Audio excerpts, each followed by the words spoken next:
Shalom, shalom, Haverins, Lalatov, Boker Tov, Erev Tov, né? Haverins é amigos, Ahim, Arraiot, irmãos, irmãs, Binei Israel, filhos de Israel. Bom, então em Gênesis 48, fala com relação à restauração das duas casas de Israel. E Gênesis 49 fala também com relação à restauração das duas casas de Israel, de certa maneira sim, tá? Mas além disso, fala sobre a segunda vinda em 70D, uma prefiguração. E que ela, porque tipo assim, aqui vai falar que era pro fim dos dias, né? E também que era para a vinda de Shiló. Quem que é Shiló? Né? Shiló é uma Shia, né? Então aqui já estava prefigurando a vinda do Mashiach, certo?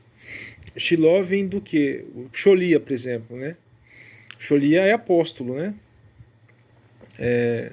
Shilihins, né? Atos dos Apóstolos, né? Maseh Shilihin. Shilihin. Então assim, bom, a gente vai ver aqui, né? Muita coisa com relação à prefiguração do fim dos dias também, tá? E na vinda de 70D, certo? Eu não deveria nem estar explicando muito bem isso para vocês, porque falta muito entendimento ainda eu aprender com relação a esse negócio da segunda vinda. Né? Mas eu tive um pouquinho de entendimento com relação a isso. Eu falei assim, vou explicar um pouco pelo menos, né? Quer dizer, eu aprendi bastante sobre a restauração das duas casas de Israel, mas ainda falta aprender muito mais com relação à vinda de 70D. Né? E eu creio de todo o meu coração que o Mashiach já veio, né? E que grande parte, ou se não tudo, né, já se foi cumprido, né, do que está escrito nas Escrituras. Né? Então, então vamos lá. Jacó chamou seus filhos e disse: reúnam-se todos juntos, para que eu possa contar-vos sobre o que vos acontecerá nos últimos dias. Está falando no Apocalipse? Né? Só se for de 70D. Né? Será? Vai falar que no fim dos dias, quando aconteceu uma guerra nuclear. Não, guerreiro. Né? Não tem nada disso. Né? Então a restauração das duas casas de Israel, eu acredito que a restauração das duas casas de Israel e ao mesmo tempo a segunda vinda estão todas conectadas, né? Não são eventos separados, né? Porque aqui também, ó, Gênesis 48 e 49, a gente vê o quê? Que não é um evento separado, né? Estão juntos, né? Bem dizer.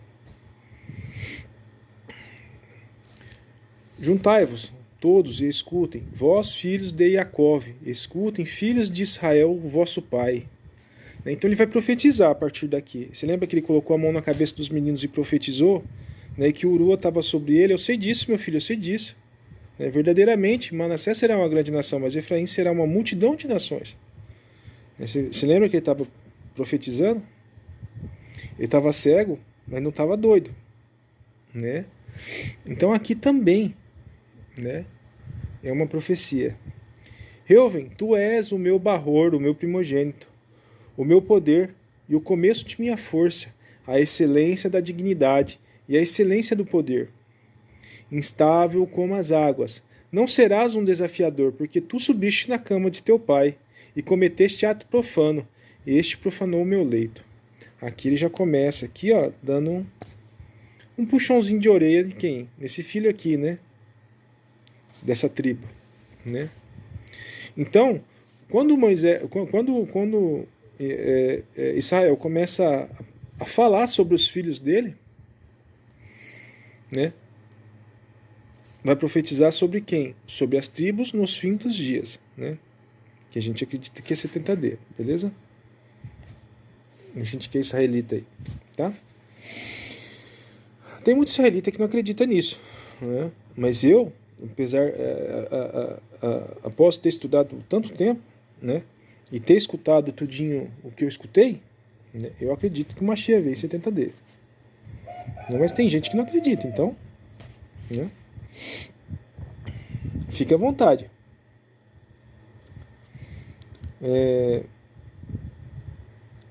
Subiste na cama do teu pai e cometeste ato profano. Este profanou o meu leito.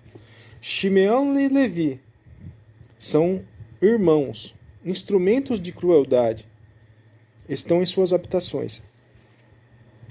Então, né? Por quê? Porque eles se vingam, né? Eles não deixam barato, né? Vamos lá, vamos continuar. Ah, meu ser, não entre no segredo deles, não permita que minha honra seja unida às congregações, às suas congregações, pois a sua raiva eles matam os homens. Em seu despojo, por vontade própria, eles arrebatam bois. Maldade será a sua ira, pois ela é feroz, e a sua raiva, pois ela é cruel. Eu os dividirei de Yaakov, eu os dividirei em Yaakov e espalharei em Israel. Por exemplo, a tribo de Levi, grande parte deles, né, ficava, tipo assim, eles eram divididos. Os levitas, eles ficavam um pouquinho na tribo de Judá, um pouquinho na tribo de Shimeão, um pouquinho na tribo de Manassés. Então, assim, eles não tinham terra, eles não tinham recebido a herança. A herança deles é o Criador. Por quê? Porque eles eram sacerdotes, né? Eles eram responsáveis pelo templo. Então, assim, eram os levitas que faziam a leitura no Shabat, os levitas que ensinavam as pessoas, né, sobre a Torá, né, os levitas que cuidavam do Mishkan da congregação, que é da tenda do tabernáculo, né. Então, por esse motivo, por essa razão específica, eles ficavam... tinha levita em todas as tribos, né, eles se misturaram com todas as tribos, né, eles cuidavam de todas as tribos, bem dizer, né. Então, uma parte aqui, ó, cadê? Eu os dividirei em Yaakov e o espalharei em Israel, né? Provavelmente Shimeão também é assim, né? E aí que tá. Judá, tu és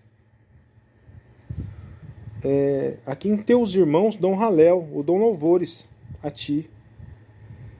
Tu não estarás sobre o pescoço dos teus irmãos, os filhos de teu pai se curvarão diante de ti. E tipo assim, engraçado, porque não foi na tribo de Judá que nasceu o rei Davi, e de Davi nasceu quem? O Mashiach, né? Então aqui é assim, ó, todos os defeitos que os nossos patriarcas têm, né, todos os defeitos que nós, né, que somos descendentes dessas tribos, né, temos também. Então vamos supor que eu sou da tribo de Reuven, né? Geralmente eu vou dar em cima de quem? Da mulher do meu pai, né? Vamos supor que eu sou da tribo de Judá. Judá gosta de prostituta, né? Pois é. E também dormiu com a esposa do filho, né? Pois é, incesto, né? Você entende? Então, assim, eles têm os defeitos, mas têm as qualidades, né? Gad, por exemplo. Gad gosta bastante de dinheiro, é dinheirista. Tá entendendo? Então, mais ou menos, você sabe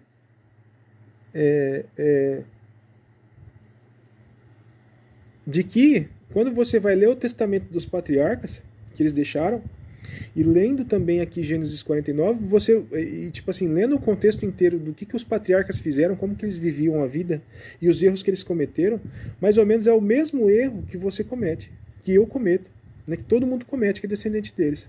Então, as mesmas qualidades que a gente tem, né, as mesmas qualidades que os patriarcas têm. E os mesmos defeitos que a gente tem, os mesmos defeitos que os patriarcas tinham. Né? A gente herdou isso geneticamente. Né? Então, as mesmas besteiras que você fizer, né, as mesmas besteiras que os nossos patriarcas faziam. Tá? Você quer saber de que tribo que você é, meu irmão? Começa a pensar desse jeito. Né, que você vai saber logo, logo. E às vezes você conversando com alguém, né, você consegue até identificar de que tribo que é. Né? Os judeus, por exemplo. Os judeus são um povo muito bravo. Né? Você entende? Então, assim, mais ou menos é isso. Ó, Judá, tu és aquele a quem teus irmãos dão Halel, a ti. Em tua mão estará sobre o pescoço dos teus inimigos. Né? Os filhos de teu pai se curvarão diante de ti. Então, tipo assim, Judá, você é muito importante. Você que vai colocar a mão no pescoço dos seus inimigos. Através de você, tá? E os seus irmãos vão se curvar diante de ti. Judá é a cria de um leão. Tu te erguestes da presa. Meu filho, ele se prostrou, e ele se deleitou como um leão. E como um velho leão, quem o despertará? Quem tem coragem de ir lá e cutucar o leão para ele acordar, hein? Pois é. O povo fica mexendo com o povo judeu, mas o bicho é bravo, cara. Nossos irmãozinhos judeus, cara, vai mexer com eles pra você ver. Né? Eles não vão te dar sossego depois, não, cara. Né? Do mesmo jeito também, eu dou Halel e dou louvores por eles serem desse jeito. Por quê? Porque eles protegem uns aos outros. Eles que mantêm a família unida. Aqui, ó, vamos continuar. O cedro não se afastará de Judá. Que cedro? O cedro do rei. Né? Você lembra lá que quando o rei Davi foi ungido rei, e o Criador falou assim, ó, ô Davi, por causa que você me serviu bem, que você não violou os meus mandamentos, de ti nunca faltará um filho que sente no teu trono. Né? Então, todos os descendentes, eu acredito que todos os presidentes, ou reis, ou primeiro-ministro de todos os países que tem espalhado no mundo aí afora, aí, eu acredito que seja da tribo de Judá. Tá? Minha opinião. Né? Por quê? Porque alguns eu já vi e já confirmei isso já, tá? Nos estudos que eu fiz. Beleza? Mas eu acredito que a possibilidade pode ser que todos sejam. Né? Todos esses grandes homens, né? São judeus. Tá?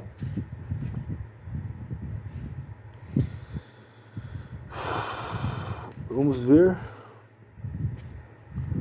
O cedro não se afastará de Judá, nem um legislador entre seus pés, até que Shiló venha. Quem que é Shiló? É o Machia. Tá vendo aqui? Ó, tá falando de quem? Do Machia na onde? No Antigo Testamento. Tá entendendo? Então, aqui em Gênesis, eles já sabiam que o Machia viria. Como? Boa pergunta, né? O Machia está escrito aqui o tempo todo, guerreiro. Né? Ah, mas a Torá foi abolida. Foi mesmo? Tem certeza? E eu acho que não. Né? E esses caras aqui era tudo da ordem de Melquisedeque. Eles não tinham construído a tenda do tabernáculo ainda. Né? E eles estão falando de quem? De Shiló. Machia. Né? Olha só que profecia bonita que Israel, o nosso patriarca, fez. Né? Da tribo de Judá vai vir quem? Shiló. O cedro não vai se afastar de onde? Da tribo de Judá. E o Machia não veio da tribo de Judá. Né? Mas a Torá foi abolida, né? A ideia desses caras, mano. Os caras são loucos, velho. Tá entendendo, guerreiro? Absurdo isso, né, meu irmão?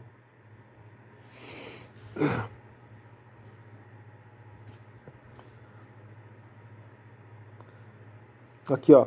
O cedro não se afastará de Judá, nenhum legislador de entre os seus pés. Né? Por quê? Porque no povo de Judá veio quem? Aquele que veio ensinar o quê? A lei. Né? O Machia violou alguma lei? Não. Ele violou algum mandamento? Não. Né? Tá entendendo, guerreiro? Ele não falava assim pros fariseus, pros saduceus, pros escribas, pros juízes, né? Vocês são um bando de víboras, né? Vocês estão distorcendo a Torá, vocês sentaram na cadeira de Moisés e estão legislando no lugar dele. Aqui, ó, veio alguém que sabe a legislação mesmo de fato, né? Que veio ensinar, dando exemplo.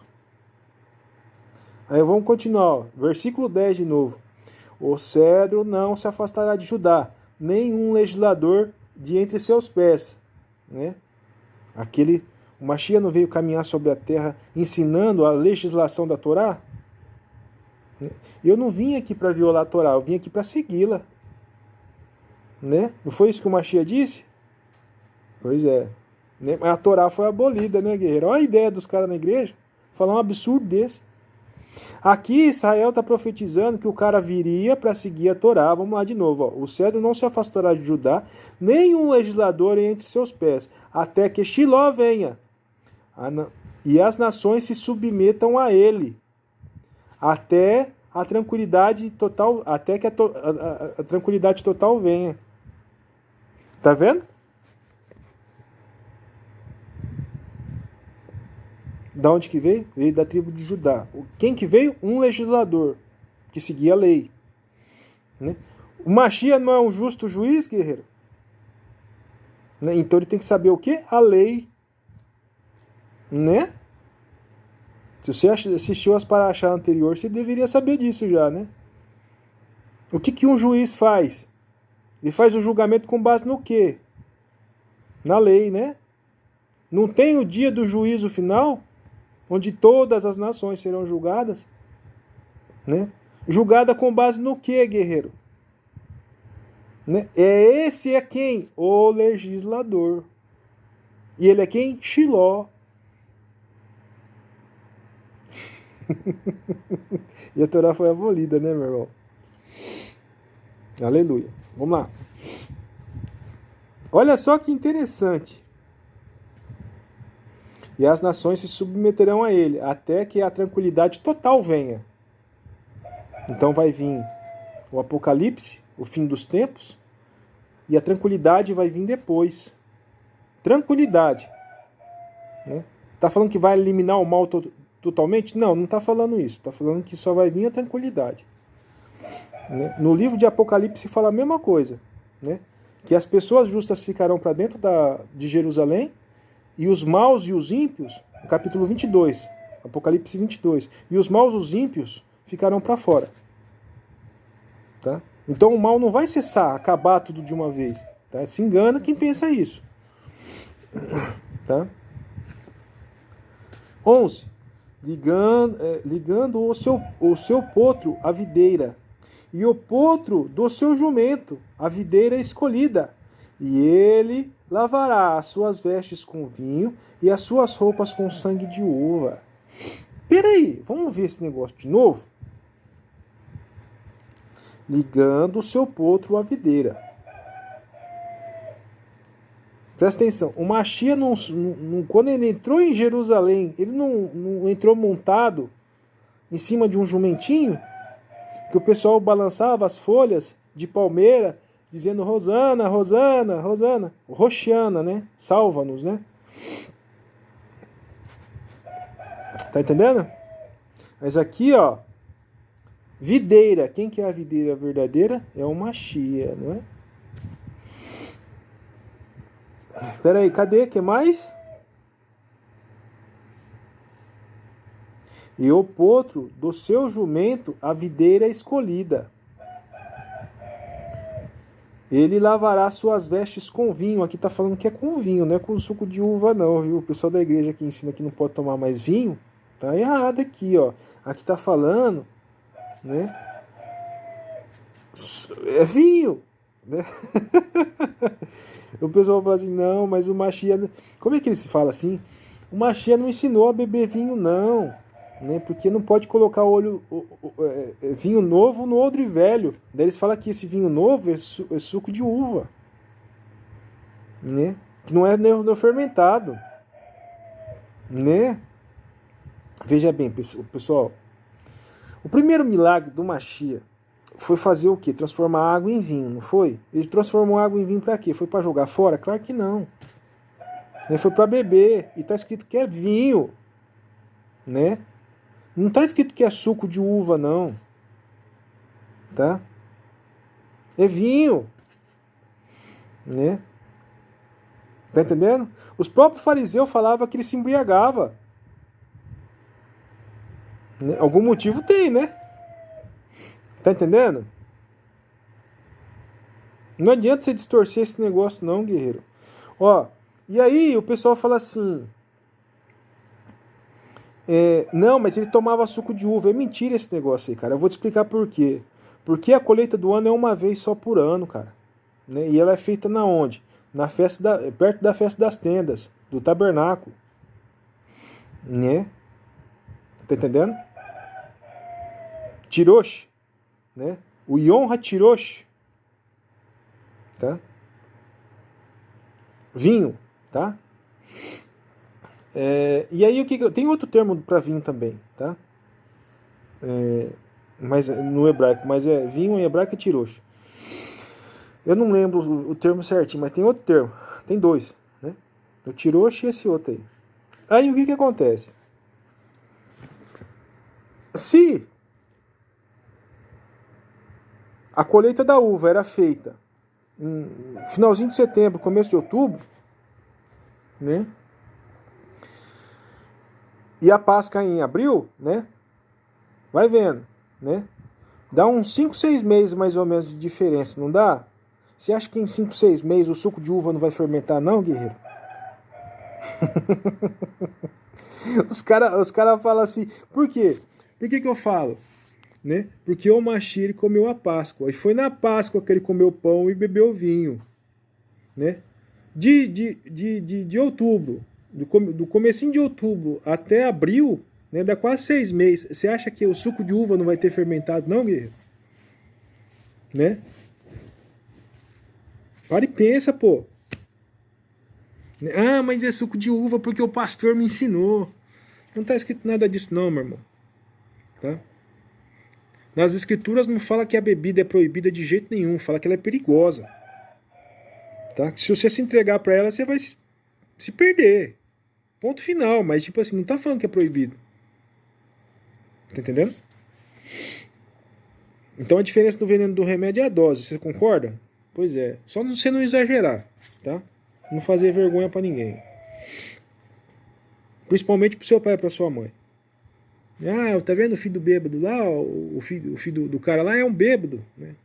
Aí não dá, né, meu irmão? Ficar levando o nome e os outros ficar falando mal de você pro seu pai e pra sua mãe, né? Envergonhando seu pai e sua mãe, aí não dá, né? Ligando o seu potro. A gente que é israelita, se a pessoa tem problema com bebida, a gente nem toma bebida perto dela. Pra não dar vontade, né, no cara, né? Mas assim, a gente não tem problema nenhum tomar. Tá? Desde que você tome sossegadinho no seu cantinho, não dê trabalho pra ninguém, né, você pode ficar à vontade. Eu não me incomodo com isso. Né? Eu bebo tão pouquinho que não dá nem graça. Né? Quando eu tava na casa dos meus pais, eu ia lá no barzinho comprar uma cervejinha, né, que eu gosto de cerveja.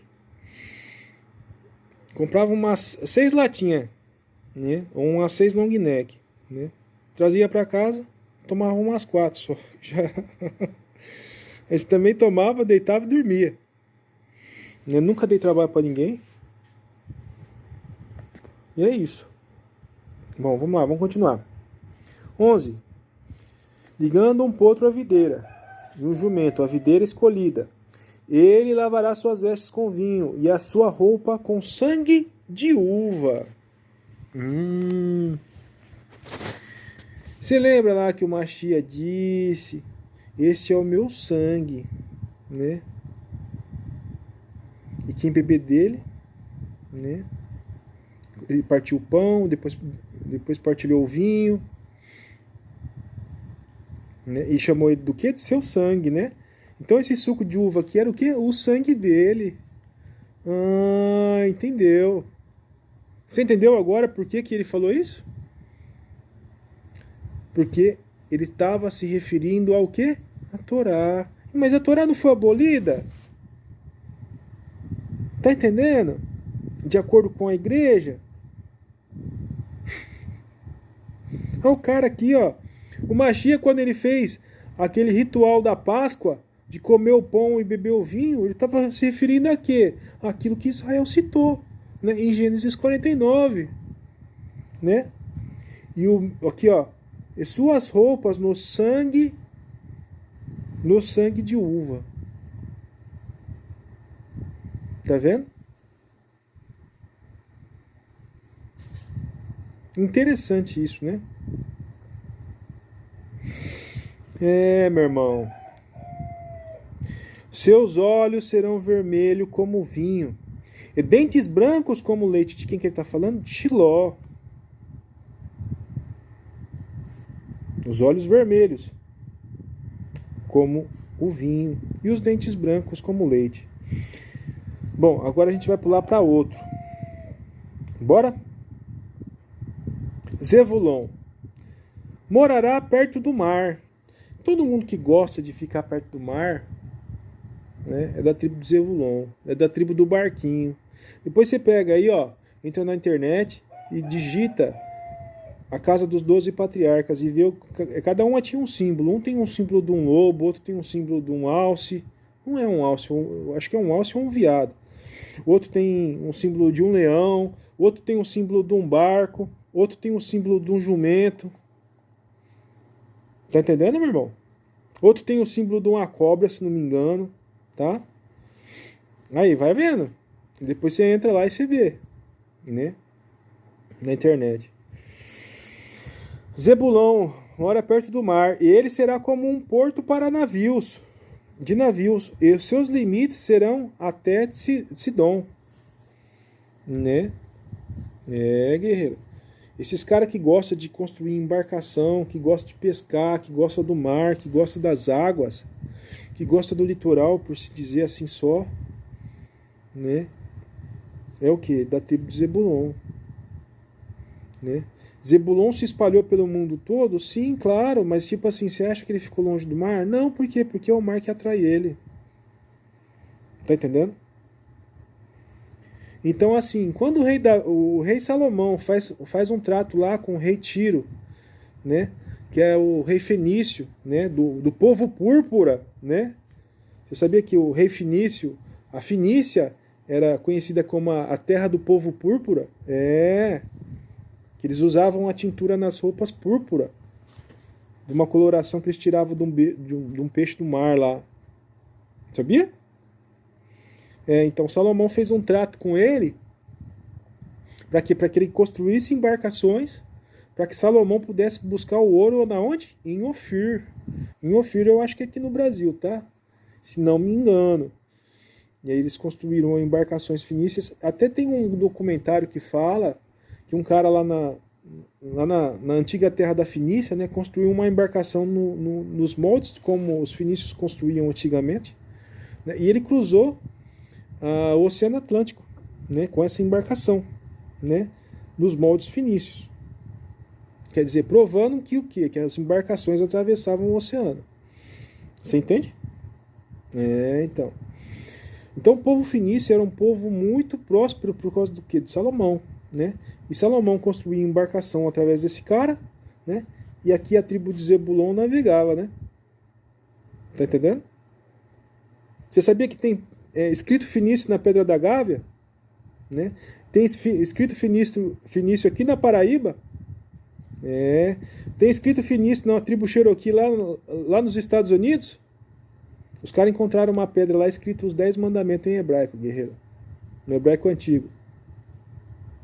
Acho que se chama Pedra do Sol. Tem um homem desenhado parecendo ser Moisés na frente da Arca da Aliança. Tem um desenho lá parecendo que é isso. Como é que os índios tinham esse tipo de entendimento? Quer dizer, os índios eram o quê? Os israelitas das 12 tribos, guerreiro. Né? Os povos originários. Quem que você acha que é os povos originários? Né? Por que você acha que lá nos Estados Unidos tinha uma tribo que arrancava o scalp da cabeça, arrancava a cobertura? O israelita não usa cobertura? Né? Quer dizer, se você arranca o scalp da cabeça do cara, você arrancou a cobertura. Né? Os índios, quando vai pra guerra, não grita? E os israelitas, em Jericó, não grita também? Né? Os índios não usam um chapéu cheio de pena? Aqui, ó, o chapéu aqui, ó. O cocar, né? Pra você falar com um líder indígena, você tem que colocar cobertura na cabeça, sabia? É. O Rio Solimões, o pessoal pensa que foi os jesuítas que deram o nome, mas não foi não, meu irmão, foi os índios. Né? Em homenagem a quem? Salomão. Por isso que o nome parece. Tá entendendo? Né? Tem tanta coisa. Tanta coisa. Né? Vamos continuar aqui.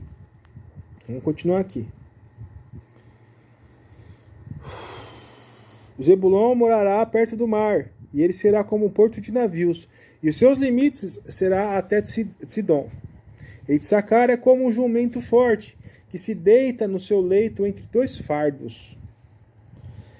Ele viu que o repouso era touve, era bom, e que a terra era agradável, e prostrou-se o ombro para carregar, e se tornou um servo ao tributo. Bonito isso, né? É como um jumento esse cara aqui, de forte, né? Carrega os outros nas costas. Tá entendendo, meu irmão?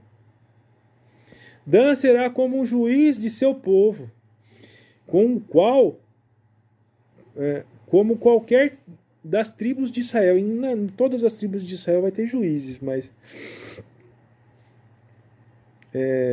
e até tem no livro de Juízes lá, tem um cara que é da tribo de Dan, tá?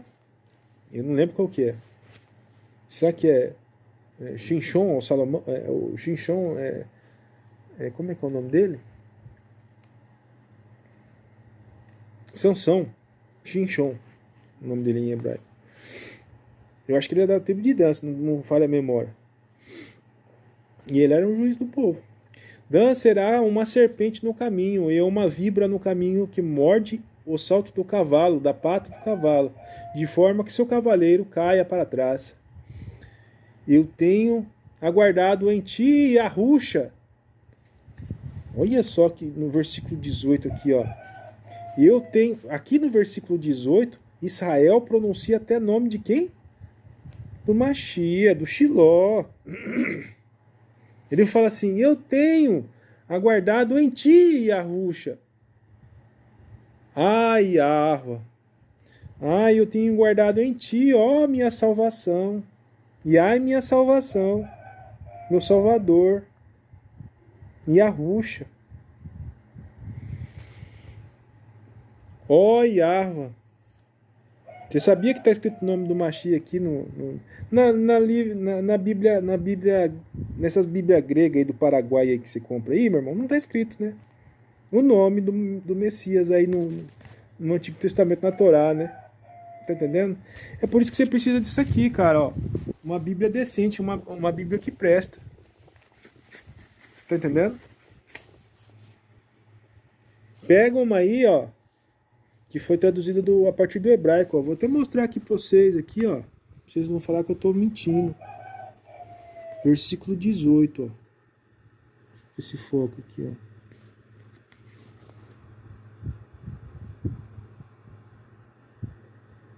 Aí. Acho que deu, né? Eu tenho guardado em ti, ó Yahusha. Ó Machia Yahusha. Ó Yahusha. Meu Salvador. Meu Salvador. Ó Yahwa. Né? Gade. Uma tropa o alcançará. Mas ele superará no fim. Esse é Gade. Gade, quando você usa rematria, significa peixe, dag. Gade é da tribo dos peixinhos. Tá entendendo, guerreiro? Além de estar falando com relação ao fim dos tempos aqui, em 70D, tá falando com relação ao quê? As duas casas de Israel também. Né? Asher, o seu pão será gordo. E ele renderá delícias de nobreza. Nunca vai faltar pão para Asher, né? Naphtali, um alce solto, ele pronuncia palavras bonitas. A maioria das pessoas que é músico ou poeta, esses aí são da tribo do quê? De Naphtali. São pessoas inteligentes, né? Pessoas cultas, né? E Arrussef, ou José, um ramo frutífero, Efraim, né? Você será um ramo frutífero, José. Você será Efraim. Ainda um ramo frutífero junto à fonte. Eu já te dei uma porção de frutividade, agora eu vou te dar uma fonte, de água para você frutificar ainda mais. Cujos ramos atropelam a parede. Eu vou fazer com que você seja tão frutífero que nada vai te impedir, né? Então o primeiro ramo frutífero é o quê? Manassés, não é? Que veio de José. E depois o segundo ramo frutífero, que era maior ainda, era quem? Efraim. Então, Judá recebeu o quê? O cetro do rei. E Efraim recebeu o quê? A bênção da multiplicação que Israel tinha, né? Pois é. Tá entendendo, guerreiro? E os levitas receberam o sacerdócio. Esqueci de falar isso. Quase que... Não podia ter... Já pensou se eu esqueço? Rapaz. Os arqueiros afligirão severamente e atirarão nele e o odiarão. Mas o seu arco habitou em força, e os seus braços das suas mãos foram feitos fortes, e pela mão de Elohaiam, o poderoso de Iacove, o Jacó, de lá vem o pastor, a pedra de Israel. Então todo mundo que gosta de arco,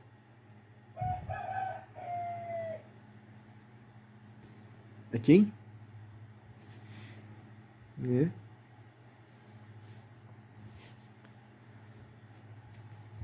O nosso patriarca aqui, Yahussef, também gostava de arco, né?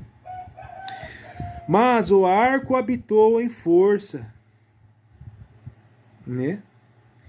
E o braço forte, e os braços de suas mãos foram feitos fortes, e pela mão de Elohaiam, o poderoso de Jacó, de lá vem o pastor, a pedra de Israel. Meu irmão.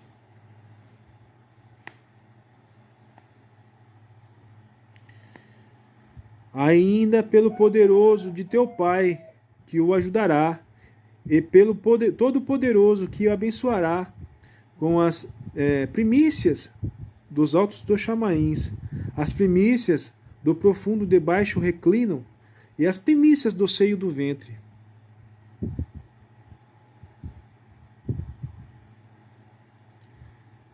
As primícias de teu Pai prevalecerão, de seu Abra prevalecerão sobre as primícias dos meus ancestrais, pelas bordas externas das colinas perpétuas.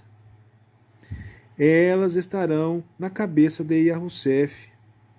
Quer dizer, eu vou fazer com que você vá para as bordas do mundo, ou vá para todos os lados do mundo, e foi exatamente isso que aconteceu. Através da diáspora das 10 tribos, eles foram espalhados pelo mundo todo. Tá entendendo, meu irmão?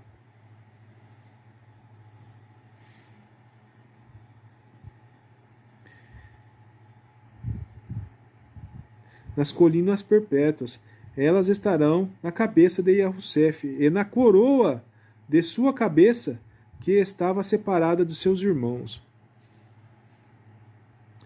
Agora, Benjamim, filho das águas. Benjamim desaparecerá como um lobo. Pela manhã ele devora a presa, e à noite eles os dividirá a pilhagem. Com quem? Com todos os seus irmãos, né? Todas estas são as 12 tribos de Israel. Isto foi o que o pai deles falou-lhes. E os abençoou, a cada um de acordo com a sua beracá, com a sua bênção. Eles os abençoou. Engraçado, porque Israel ele pegou e dividiu a bênção entre todos os filhos dele. Não foi? E por que Isaac não fez isso? Você parou para pensar? Isaac teve 2 filhos. Não foi? Com a mesma mulher, não foi? Esaú e quem? E Jacó, né? E Jacó, né? Por que que Isaac não dividiu a bênção entre Esaú e Jacó? Porque não era para ser. Tá entendendo, guerreiro? Por quê? Porque um desses irmãos não queria andar em unidade. Né? Tá entendendo, guerreiro? Para e pensa. Eu não vou ficar falando sobre isso daqui, não. Né? Porque eu não posso.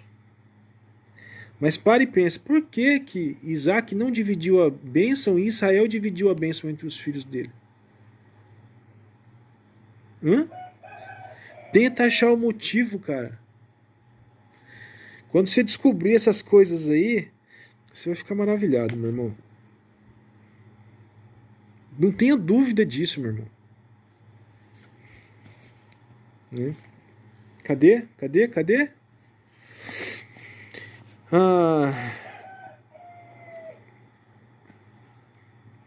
28, né? E ele os abençoou. E ele encarregou-lhe e disse-lhes: Eu estou para me juntar ao meu povo. Me sepulte com os meus pais na caverna que está no campo de Efron, o Hitita, e na caverna que está no campo de Macpelá, que fica diante de Manré, na terra de Canaã, que Abraham comprou como uma propriedade para um lugar de sepultamento. Ali eles sepultaram Abraham e Sara, sua esposa, e ali eles sepultaram Isaac e Rivka, sua esposa. Ali eu sepultei Leia,